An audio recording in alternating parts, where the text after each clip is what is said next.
And we are back here this morning, and as promised, live and in the studio with us this morning is Ben Powell. Is it Dr. Ben Powell? It's Ben to you. That's cool with me. Okay. But Ben Powell heads the Free Market Institute at Texas Tech. Known Ben a long time. Interviewed him years ago at the other Brand X radio station. You've written... You don't exist anymore. And a friend have written a best-selling book called Socialism Sucks. And I was saying this morning, if I were to write a book, it would be Socialism Sucks. Well, what a great title. Yeah, and the subtitle is Two Economists Drink Their Way Through the Unfree World. There you go. This was, other than actually some of the pain in the neck stuff that you encounter in these less free countries, it was a kind of fun project. It had started off a couple of years ago because my co-author, Bob Lawson, he's a professor at SMU. He had wanted to go get drunk. At SMU, you said? Yes. He had wanted to go get drunk in Cuba for a week, and I told him, "Listen, my wife's not going to let me just go on vacation with you. And two, if we can come up with a research project for this, we can write it off our taxes." Ain't it great to live in America? Yeah. Compared to traveling in Cuba, I'll tell you, yeah. So we wrote that up kind of, and this is in 2016 when we had just started seeing, Bernie had just come off a presidential run. You'd seen the first reports about the young millennials liking socialism. And after we wrote it up, we said, let's go full on with this one. We'll go Socialism Sucks. We're going to travel the unfree world. And if we can write in this genre, maybe we can reach some people who wouldn't read the boring journal articles that most of us academics usually write. So let me ask you this. Who had the best beer out of the socialist countries? Well, I wouldn't say any of them had a good beer. I'd say... No Shiner Box out there, huh? No Shiner Box. So the North Korean stuff, and we do drink throughout the book, and it's like kind of Anthony Bourdain style fun book. But the beer also serves as kind of like a metaphor for how these economies are functioning. The North Korean stuff is god awful. The way my co-author Bob put it, he said, I guess if I lived here, I'd drink this stuff, but I'd hope that it kills me before the state does. The Venezuela was actually the worst case because they ran out of beer. The country ran out of beer. Oh, that's serious. More specifically, they have a monopoly beer producer, Polar, and the government allocates foreign exchange. And the government... Do they make Red Stripe? No, Red Stripe's got to be Jamaican. Oh, but the Polar is their own brand. Although you'll encounter it in Aruba too. They serve it there, and they actually have a Polar producer in the United States now. So you can get it at like a Bevmo or something like that. Produced in the United States because it's hard to get produced in Venezuela since they ran out of it. The government didn't give them enough foreign exchange to import barley. No barley, no beer. You get a national beer shortage. But they've also had a national food shortage. The average person there lost something like 18 to 22 pounds last year. There's stories about eating the zoo animal. So there's a food shortage. Well, but let's be honest. If you have a food shortage, you can't get food for people. The least you can do is let them get drunk. Yeah, it's funny. If I were a socialist dictator, like beer and toilet paper, these would be like the two things like I prioritize before everything else. But somehow you find that you run out of those things. I mean, one of the things people do when they go to Cuba is bring a whole bunch of toilet paper with them there. Now, Cuba hasn't run out of beer recently, at least, but it's boring. You have two types, Bucanero and Cristal. They're both about 5% alcohol, give or take a 0.5% maybe, and they taste like a kind of skunky Budweiser. But this is like, it mirrors the variety that you see in a socialist economy. So Bernie Sanders will say things like, why do we need 17 types of deodorant? And people kind of shrug like, well, I only use one type of deodorant, so I guess that's okay. But really, imagine everything's collapsed like that. You only have two types of beer that are basically the same. Most people like a little bit more variety than that. And the same thing is true in the foods that you see there. Very little Cuban food in Cuba sucks. Cuban food in Miami is wonderful.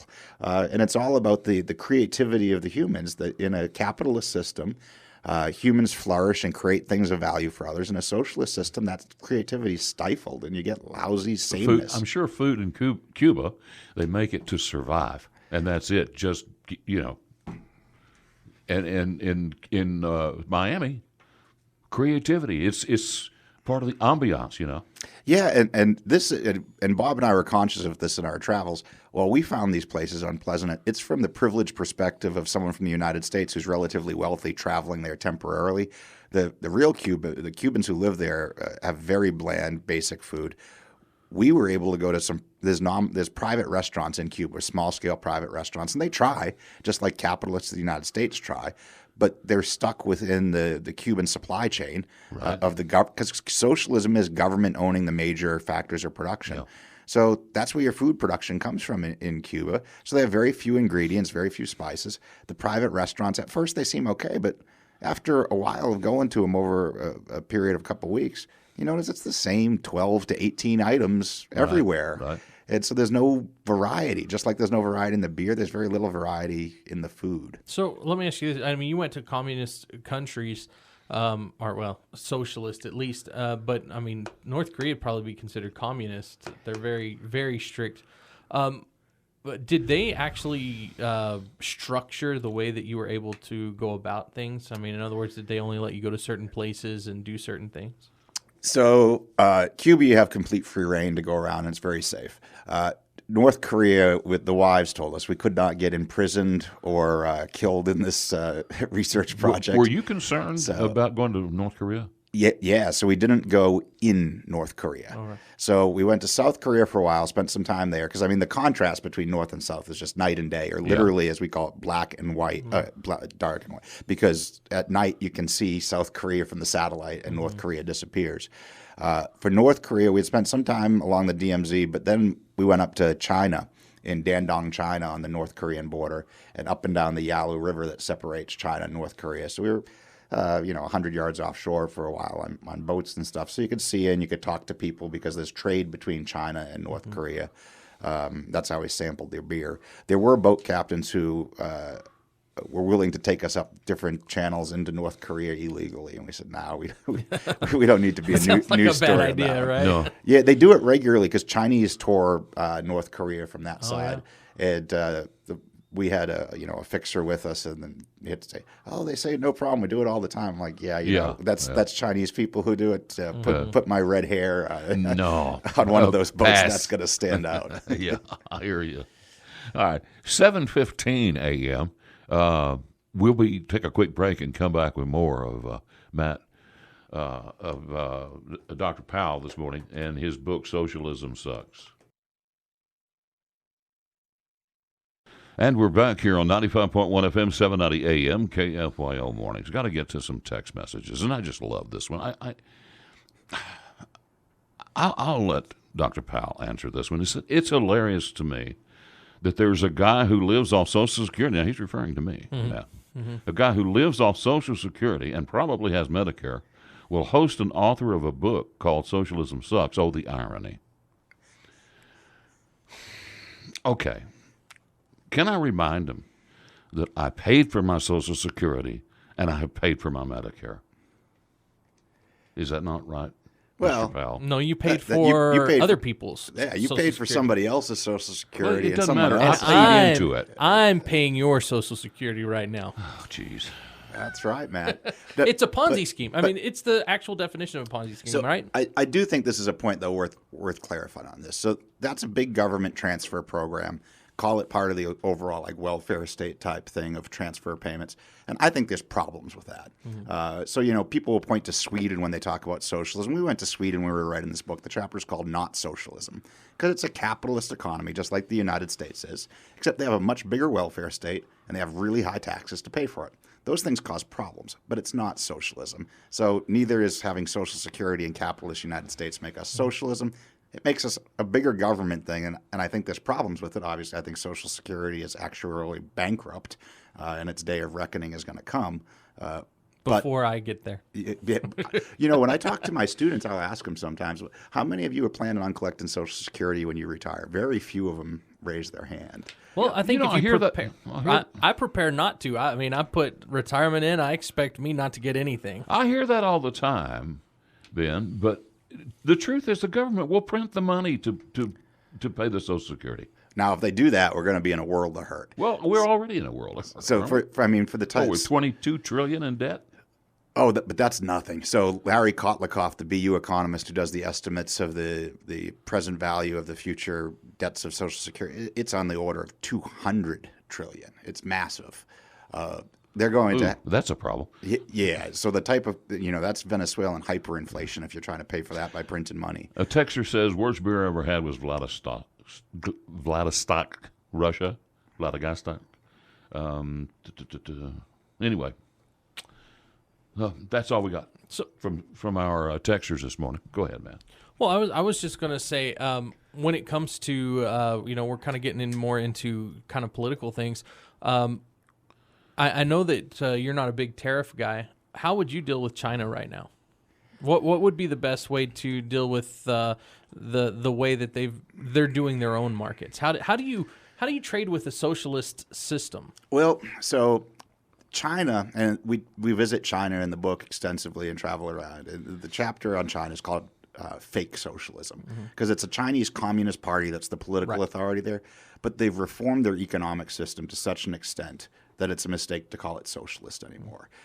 It's capitalism and some version of free enterprise that's the predominant organization. Kind of a hybrid, isn't it? Yeah, it's crony capitalism. It's not pure capitalism. Don't get me wrong. And there's plenty of problems with crony capitalism, but it's a hell of a lot better than socialism.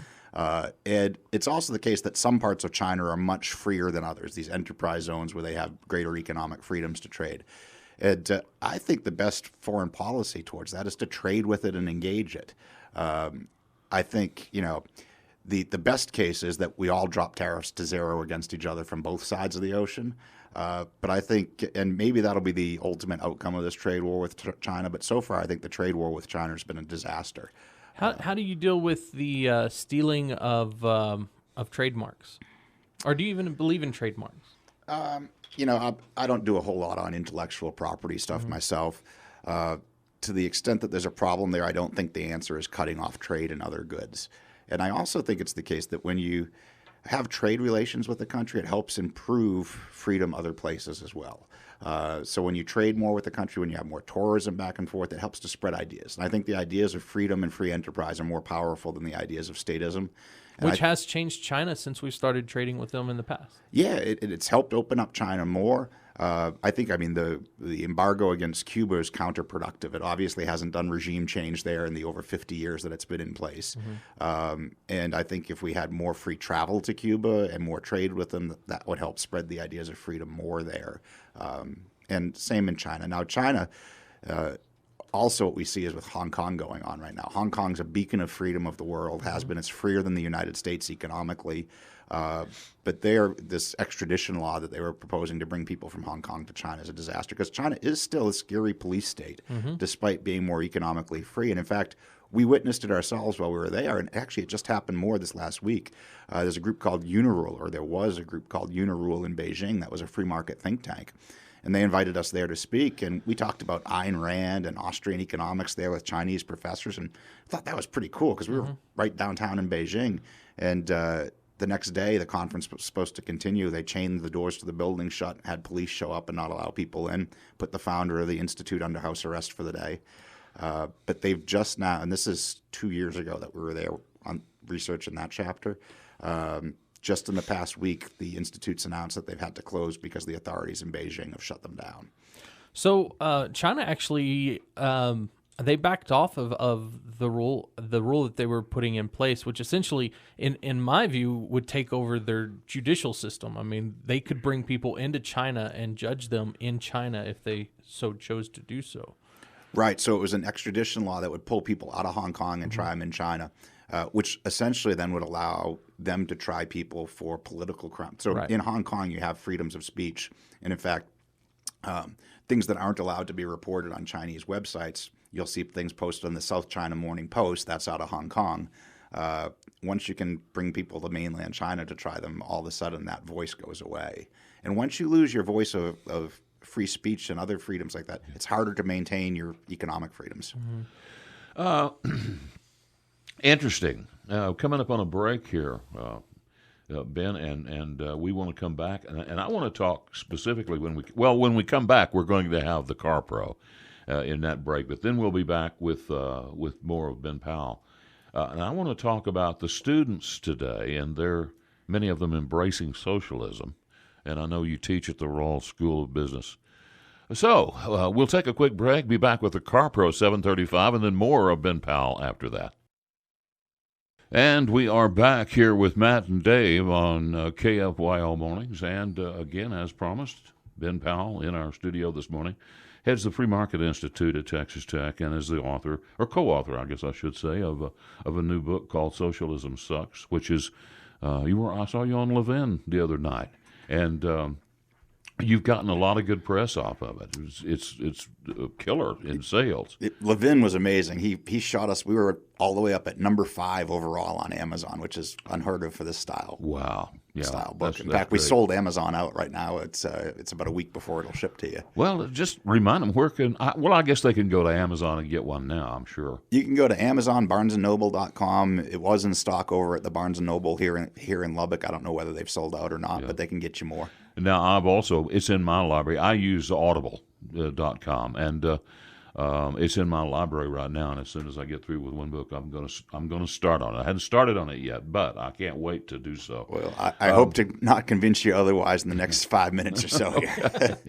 Well, what I do want to get to, of course, we've talked about your book a lot, but I also want to talk about something that concerns me greatly. I have been hearing a lot of talk about how the youth of today, particularly the students, I think there's some surveys that said like 65-70% of college-age students see socialism as a positive thing. That concerns me greatly. I actually think it's people under like 32 or something like that. It's not just college age students. It's not. It's the younger crowd. And what that tells me is they weren't alive back during the Berlin Wall and the Cold War, but yet we have Venezuela today. But that doesn't seem to affect them. They somehow believe that we can do socialism and it won't be Venezuela. Yeah. So, and I do think, by the way, teaching at Tech, it's a little bit different. I don't think we see the same type of ratio there that you find in these polls around the country. But we went in the last chapter of the book. It's called Back in the USSA because we attend the biggest socialist gathering in the country, and overwhelmingly it was young under 35 probably people who were there, and then some older in their 70s now, kind of ex-1960s hippies type. But everywhere in between, there wasn't very much an age group. And we went there to ask them kind of what attracted them to socialism. What did they think socialism means? And we weren't there to argue with them. I was there to learn what was making them tick. And I'll tell you, I found kind of 2 major groups, a whole bunch of them who don't really mean socialism.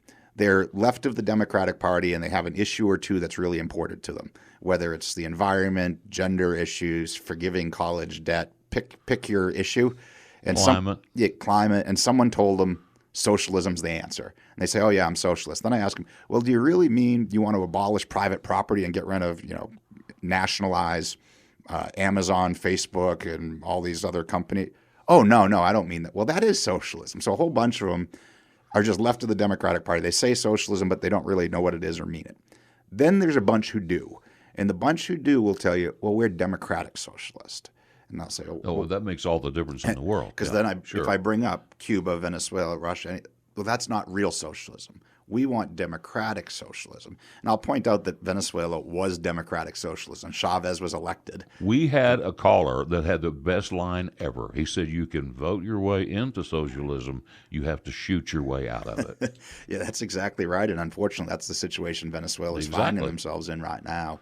But among these ones, they're not malicious young people who are like, yeah, I want to have like Stalin's Soviet Union. What they don't understand is the connection between economic freedoms and political freedoms. So the reason that all of these places become totalitarian hellholes is because without the economic freedoms, you can't have meaningful political freedoms. So if you centralize power in your economy to plan your economy, get rid of private property and the means of production, you're replacing markets with government planning, you're going to have economic stagnation and retrogression. Voters don't like that. It's classic. You vote people out of office if you have high unemployment, high inflation. Well, you get that in a socialist country, but once you've centralized the economic power, people are part of the means of production. So you're allocating the labor in the economy. Now you can punish political dissent. And we've seen this in Venezuela, where the state employees are told that they have to vote for the Maduro regime or they lose their jobs, where they hand out the food aid at the polling places. Basically, you have the ability to crack down on opposition. And socialists everywhere do, because they generate opposition because their system doesn't work. So democratic socialism evolves to mere socialism. Of course. Yeah, they're not eating. Of course, that's the only way it can work. Yeah, but you have some events coming up that we want to talk about before we go to break. Sure, yeah. At the Free Market Institute at Texas Tech, we've got our normal speaker series that you guys have all been good to let me come on here and promote before. We've got one coming up next Thursday. It's going to be over in the Student Union building. It's a historian who's an economics professor, actually, and he's going to talk about why the North should have seceded from the South, the political economy of slavery and secession. He's got a great book on the Civil War called Emancipating Slaves, Enslaving Free Men. Should be a fun event. That's going to be next Thursday at 5:30 to 6:30 p.m. over in the Student Union building. You can find out about any of these events on the Free Market Institute website, fmi.ttu.edu. But then we got our big one coming up in next month, October 10th, I believe, a Thursday. George will be here in Lubbock, and he'll be talking hopefully a bit about his new book, The Conservative Sensibility. Expecting a big event for that one, and hope to get back with you and talk to you more about that closer to the time. A texter asked, Dr. Powell, when will you be at Barnes & Noble or the Tech campus to sign your book? I have no plans to be at Barnes & Noble, but if anybody wants to email me and set up a time to drop by the Institute and have me devalue their copy by signing it, I'll be happy to, Dave. Well, it's so good to have you on. Tell us where people could get your book. You can get it on Amazon.com, BarnesandNoble.com. You can go into the Barnes & Noble in Lubbock. They had it. I don't know if it's still in stock, but if not, make them order some more. Maybe sold out. Yeah. Well, anyway, congratulations on the success of your book, and thank you for coming in and sharing with us this morning here on KFYO with Matt and Dave, which we will return in just a moment.